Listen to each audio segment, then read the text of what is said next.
Muito bem, hoje recebemos Thiago Hoffmann, novo secretário de Saúde. Thiago, um prazer recebê-lo. Seja sempre bem-vindo a S Brasil.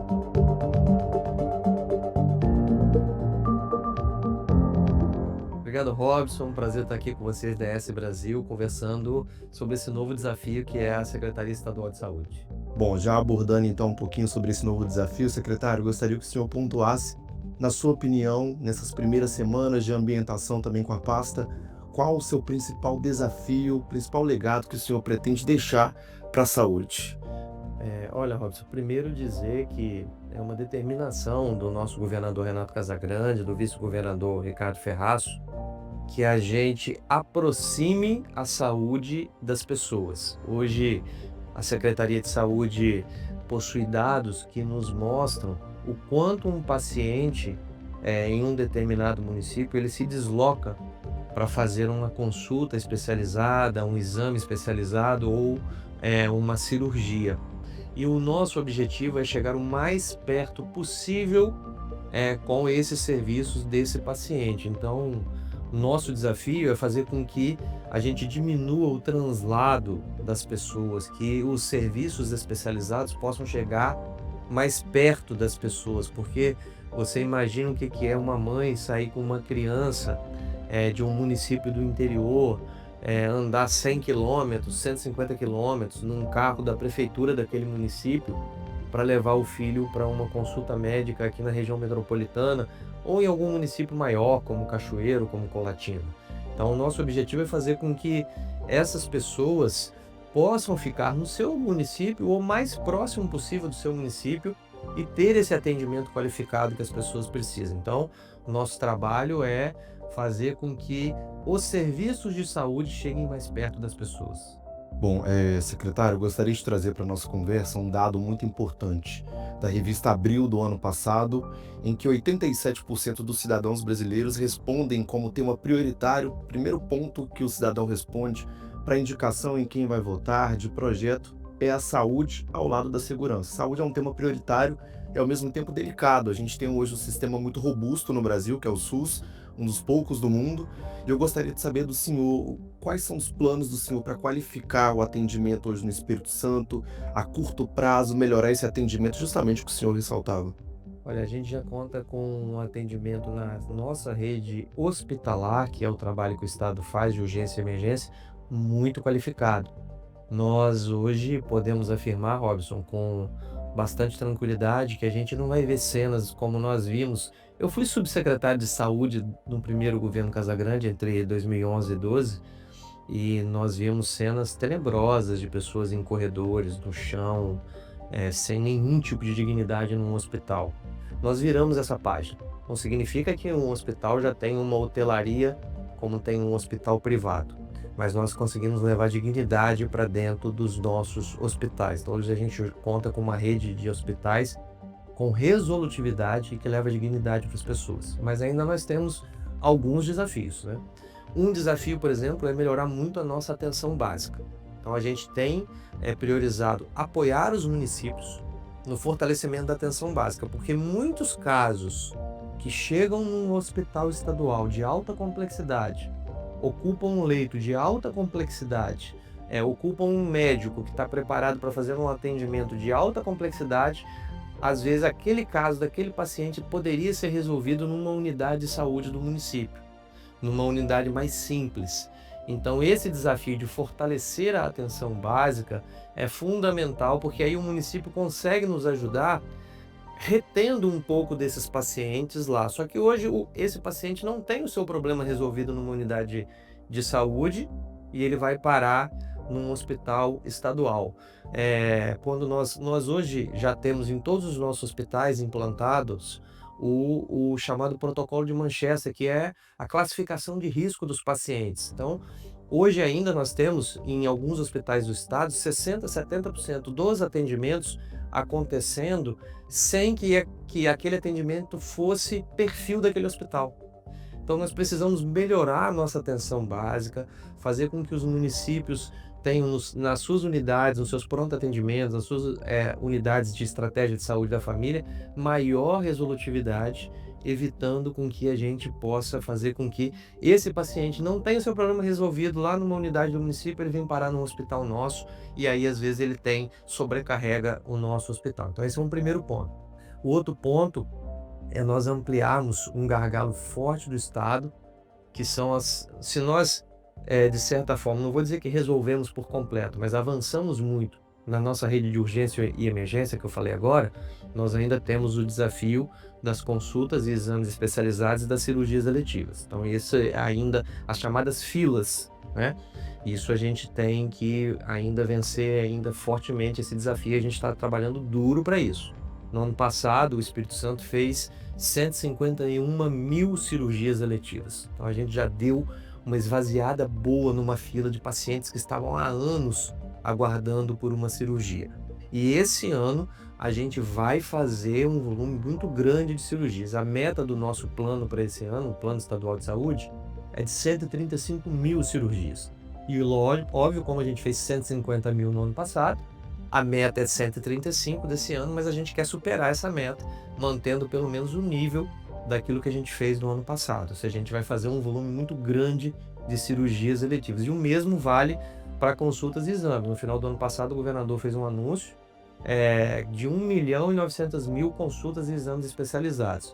Então, a gente está avançando nas nossas superintendências regionais de saúde, em todas as regiões do estado, com as consultas e exames especializados, para reduzir, em alguns casos, zerar as filas. E aí uma inovação muito bacana foi que nós lançamos na semana passada a teleconsulta, começando lá pelo sul do estado, em 11 municípios, para 11 especialidades que aquele cidadão desse município não conseguiria achar nem no município, nem em Cachoeiro de Itapemirim, aquela especialidade, e às vezes teria que se deslocar aqui para Grande Vitória para uma consulta ou para fazer um determinado exame ou procedimento. Então, com as teleconsultas, nós vamos fazer com que esse cidadão, nesses municípios, possa ser atendido na unidade de saúde daquele município. Ele vai estar lá com um profissional de saúde do município, da unidade, vai estar de frente para um computador, para uma câmera, e vai ser consultado por um médico dentro dessas 11 especialidades. Nós estamos contratando nessas 11 especialidades 19.400 consultas. E nós temos um estoque de pacientes, vamos chamar assim, né? Uma fila de 12 mil pessoas, ou seja, a nossa expectativa é que para essas especialidades, nesses municípios, a gente vai zerar a fila e ainda vamos ter um saldo de consultas para esse ano. Mas nós não vamos parar aí. Nós falamos dos 11 municípios do Sul, mas a gente quer chegar aos 26 municípios da Superintendência Regional do Sul e vamos chegar a todas as regionais. Eu tenho conversado já com os prefeitos, com as lideranças municipais, para o prefeito montar a sala da teleconsulta, que é uma sala simples no município dele, porque a gente vai chegar em todo o estado. E se nós tivermos o apoio dos municípios, com as salas, com a disponibilização da sala, nós vamos conseguir chegar nos 78 municípios.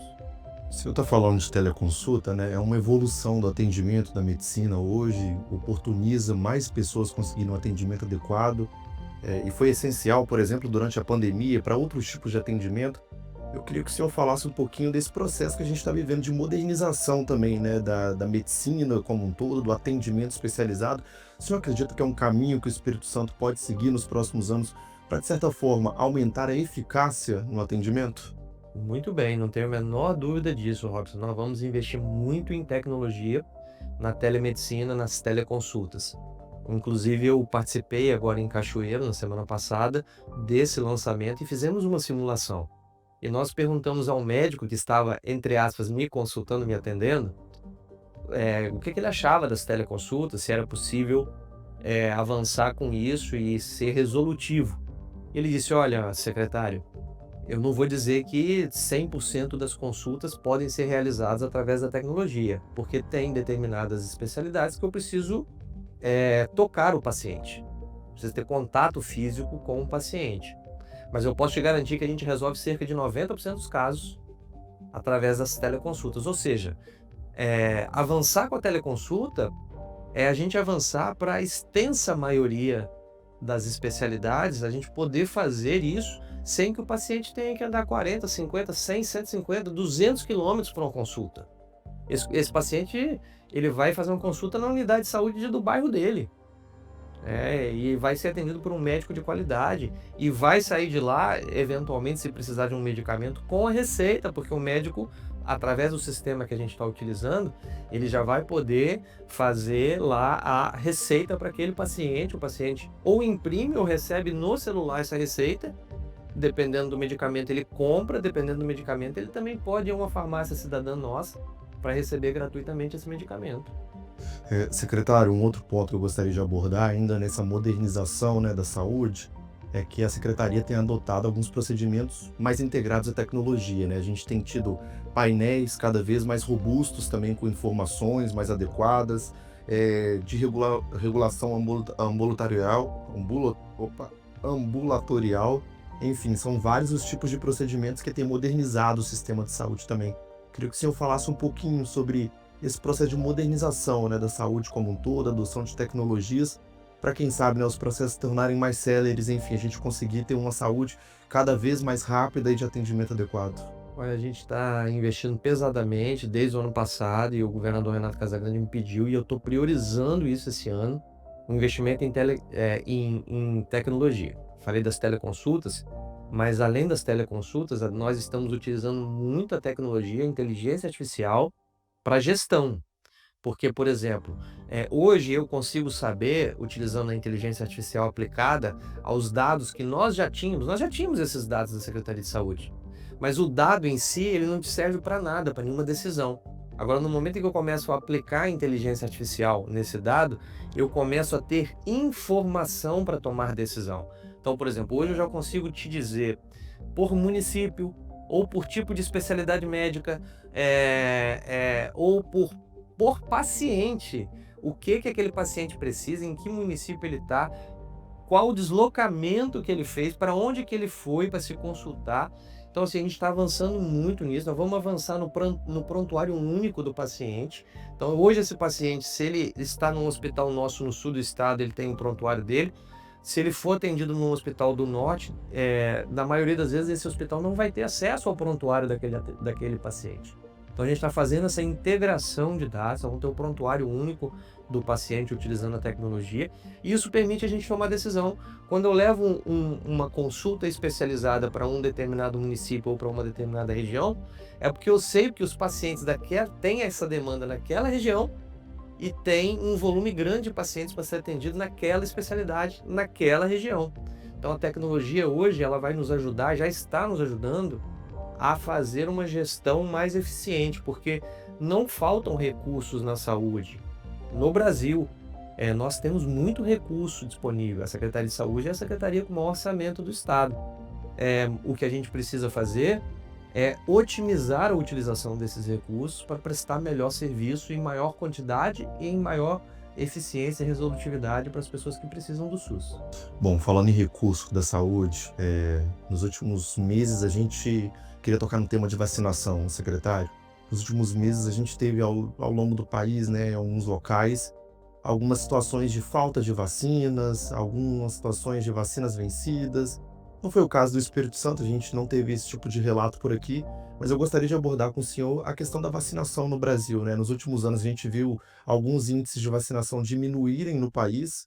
No Espírito Santo também não tivemos esse dado, mas dados positivos, pelo contrário. E eu queria abordar com o senhor esse tema sobre vacinação, que é um tema muito importante. Nos últimos anos ganhou uma pauta um pouco maior. Queria que o senhor falasse um pouquinho sobre como a secretaria tem se estruturado para manter os bons números, para tentar, de certa forma, potencializar a vacinação no estado. Olha, Robson, essa sua pergunta é muito pertinente. Eu queria aproveitar a sua pergunta para também, e a sua audiência aqui, né, do ES Brasil, para a gente falar da importância das vacinas, né? De fato, nos últimos anos, nós enfrentamos no Brasil um debate que nunca deveria ter existido sobre a necessidade ou não de vacinar as pessoas, em especial as crianças. Um debate pautado em muita desinformação e fake news, informações falsas sobre vacina que matou o paciente A ou que matou o paciente B, ou vacina que causou uma deformação física ou causou algum tipo de sequela em algum cidadão, uma criança ou uma mulher grávida. Olha, gente, eu quero dizer aqui com clareza que as vacinas são seguras. Quando uma vacina chega para ela ser utilizada por um paciente, é porque ela já foi testada, é porque nós temos a segurança de que aquela vacina não só não afeta negativamente a saúde daquela pessoa, como protege a vida dessa pessoa. Então, o nosso apelo às pessoas é que as pessoas se baseiem na ciência, né? Porque a ciência está aqui para nos ajudar na saúde. E as vacinas salvam vidas. E nós vamos continuar aqui no estado do Espírito Santo fazendo esse enfrentamento das fake news em relação à vacinação, fazendo as campanhas educativas, que já é uma tradição aqui no nosso estado. Nós vamos aumentar essas campanhas para dentro das unidades escolares estaduais e municipais, em parceria com os municípios, para que a gente possa enfrentar eventual fake news sobre vacinação. E isso tem feito bom efeito aqui no estado. Quando o nosso líder, o governador, fala muito disso, sobre ciência, sobre vacina, eu vou falar insistentemente sobre esse tema também, e isso faz com que, isso que o exemplo arrasta, né? Isso faz com que a gente possa ter resultados bastante expressivos, né? Das principais vacinas, né? São 10 vacinas principais que a gente utiliza aqui nas nossas campanhas. Em 4 dessas nós ultrapassamos a meta que nós tínhamos estabelecido, e nas outras 6 ou a gente ficou na meta ou ficou muito perto da meta. Então a gente tem conseguido bom efeito com essas campanhas educativas para que a gente possa vacinar as pessoas, porque a vacinação a gente não pode retroceder, né? A gente já teve as sequelas físicas são causadas pela falta da vacina, por exemplo, a paralisia infantil, né? Não pela vacina. Então a gente precisa sempre comunicar com clareza para as pessoas isso, informar, fazer as campanhas de vacinação corretamente, contar com o apoio dos municípios e enfrentar a desinformação. Bom, já caminhando para o final, secretário, eu gostaria de abordar com o senhor um tema que também está muito em alta relacionado à saúde, que são as arboviroses, né? A gente teve números expressivos de casos de dengue nos últimos meses, principalmente no último ano, né, aqui no Espírito Santo, como em todo o Brasil. Queria saber do senhor quais serão as políticas de enfrentamento da Secretaria de Saúde para esses tipos de caso, como que a Secretaria tem se mobilizado, porque, de certa forma, esse assunto se tornou uma crise nacional, né? O Brasil, de certa forma, viveu números assustadores relacionados à dengue, às arboviroses no geral. Queria saber qual que é o seu plano de enfrentamento para esse caso. Primeiro, assim, dizer que, de fato, nós estamos bastante preocupados, porque esse momento que nós estamos vivendo, entrando agora final de janeiro, início de fevereiro, é um momento que nós vamos provavelmente ter um crescimento dos casos de arbovirose, em especial da dengue. No caso do Espírito Santo, nós temos um agravante. Nós tivemos um verão até aqui, né, ou seja, uma primeira quinzena de janeiro de muita chuva, o que é bom para a nossa agricultura, é bom para o produtor rural, é bom para os nossos mananciais, né, para a proteção aí da segurança hídrica para os seres humanos e para a agricultura, mas é muito preocupante do ponto de vista das arboviroses. Então a gente deve ter sim um aumento significativo de casos, em especial de dengue. Nós estamos com a febre do Oropouche também, que o Espírito Santo hoje concentra aproximadamente 99% dos casos do Brasil. Então a gente tem uma preocupação grande com esse momento. O que nós estamos fazendo? Primeiro, remontando a sala de situação. O governador Renato Casagrande e o vice-governador Ricardo Ferraz, nas próximas semanas, no início de fevereiro, nós vamos lançar, com a presença dos prefeitos, secretários de saúde municipais, a sala de situação, que é um espaço para a gente comunicar com o cidadão as ações da Secretaria de Saúde e um espaço também para a gente comunicar com os municípios e fazer uma ação integrada com os municípios. Então, a sala de situação é um movimento importante de integração da nossa ação e de comunicação com as pessoas. Mas a gente vai também, já estamos com algumas ações também em parceria com o Ministério, né? Nós estamos aguardando recursos do Ministério que já estão sendo repassados para a nossa vigilância, para fortalecermos o Fumacê, que no caso da dengue é importante, para fortalecermos também e aumentarmos a quantidade de equipes de agentes comunitários de saúde, que são aquelas pessoas que passam na casa das pessoas. A fiscalização, né, como é chamado. Exatamente. Além de fazer a fiscalização, fazem também lá a visita e identificação de potenciais focos de criadouros do mosquito da dengue, né? Então, a gente vai fazer esse fortalecimento dessas equipes, que é uma ação que funciona muito bem. Mas a gente também precisa fazer um apelo à população, né? Aproveitando novamente a sua audiência, para fazer um apelo. 75% dos criadouros do mosquito, do transmissor da dengue, estão dentro das residências das pessoas. Então, aquelas orientações básicas de você cuidar, não ter água parada, limpeza do seu quintal, isso é fundamental. A participação das pessoas, especificamente no caso das arboviroses, da população em geral, é fundamental. A gente não dá conta, enquanto Estado, enquanto poder público, de fazer tudo. Então a gente faz esse alerta e faz esse apelo para que as pessoas tenham cuidado com a sua casa, com o seu quintal, para que a gente diminua a possibilidade de criadouros do mosquito. Bom, secretário, para a gente fechar o tema saúde, eu gostaria de perguntar para o senhor em relação à saúde mental.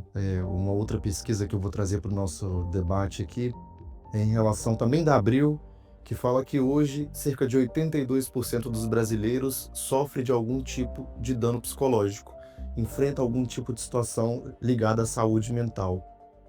E a gente sabe que é um tema muito sensível também, né? Muitas pessoas hoje têm algum parente, algum familiar ou até mesmo vive algum tipo de questão psicológica e a gente sabe que é importante também dar atenção para esse tema. Queria saber como é que o senhor enxerga esse tema, primeiramente, também saber do senhor quais serão as políticas, as ações que a Secretaria pretende promover ao longo dos próximos meses, anos, a curto, médio e longo prazo, para tentar, de certa forma, auxiliar a população nesse quesito.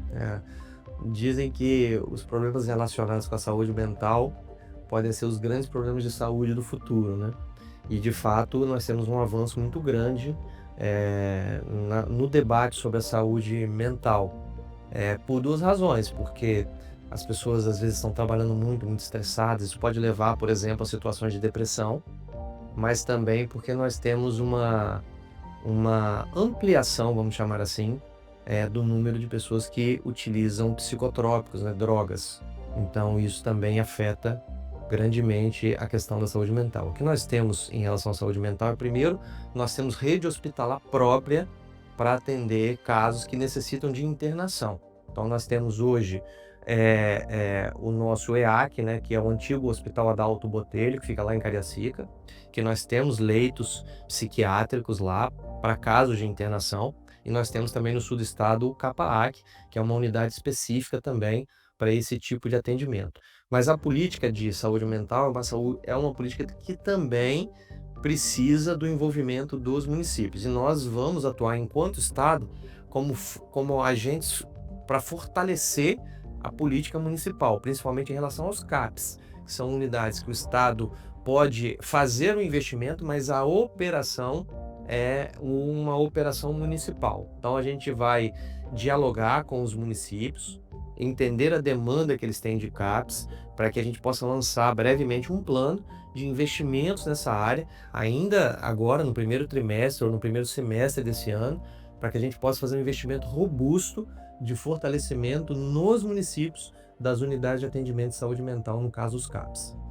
Bom, secretário, agora só mudando um pouquinho a chave do nosso tema para a gente encerrar, queria perguntar para o senhor sobre a saída para a Secretaria de Saúde, né? O senhor agora é um deputado licenciado, o senhor tinha mandato na Assembleia Legislativa, aceitou o convite do governador Renato Casagrande. O senhor, no ano passado mesmo, falou que estaria pronto caso o governador solicitasse para assumir alguma pasta e acabou sendo a Secretaria de Saúde. Queria saber como é que foi esse convite, como é que o senhor recebeu e o que que te motivou para essa mudança.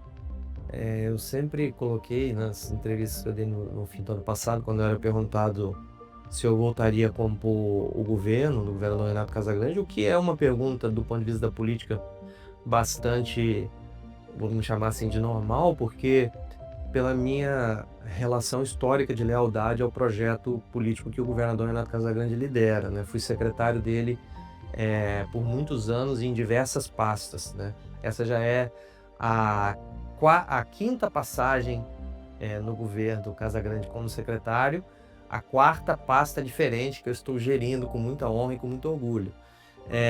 E eu sempre respondi que eu estava pronto para aquilo que o governador, como bom soldado que sou, para aquilo que o governador me desse como missão.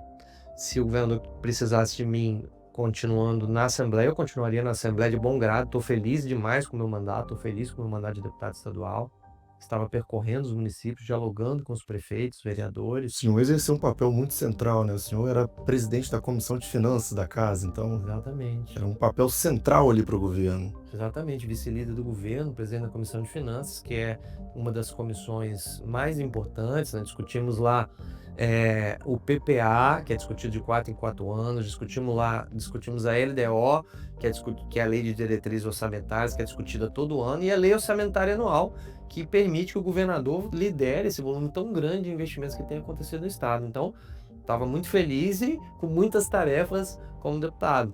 Mas no fim do ano passado ele me fez esse convite, esse desafio, que era em relação à Secretaria de Saúde, e eu recebi, te respondendo, recebi com surpresa, não esperava o convite, não esperava o convite para a Secretaria de Saúde, mas recebi de bom grado e aceitei o desafio. É o maior desafio da minha vida, eu não tenho, na minha vida profissional, não tenho a menor dúvida disso. A secretaria tem mais de 8.000 servidores. Os números lá são todos muito grandes, né?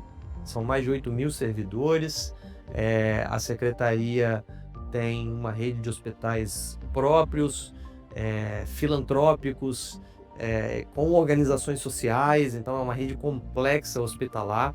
Nós temos um orçamento que vai atingir esse ano provavelmente uns 5 bilhões de reais, só para dar uma dimensão.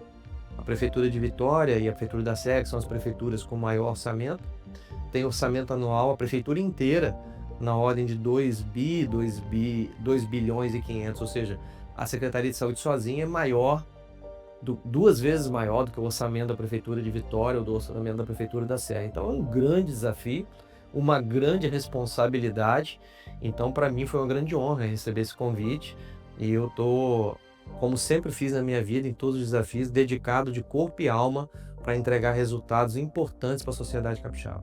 Bom, secretário, foi um prazer recebê-lo aqui na ES Brasil. Sinta-se sempre bem-vindo. Foi um prazer ter o senhor nesse espaço. Eu agradeço mais uma vez o convite, fico sempre à disposição para que a gente possa esclarecer qualquer coisa em relação à Secretaria de Saúde, trazer informação para as pessoas. Agradeço o espaço, a oportunidade de conversar com essa audiência é tão importante, levando informação sobre a saúde no Estado do Espírito Santo.